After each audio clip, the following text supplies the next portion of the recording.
Ito yung ulam natin ngayon. Ulam for today. Binataan na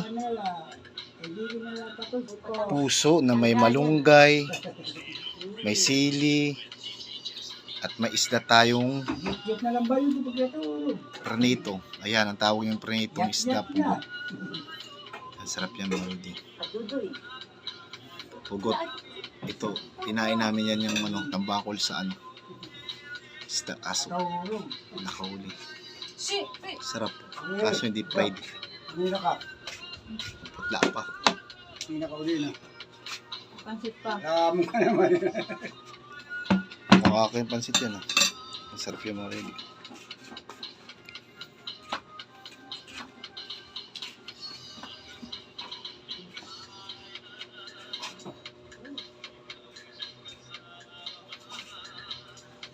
Nalat, chat na la.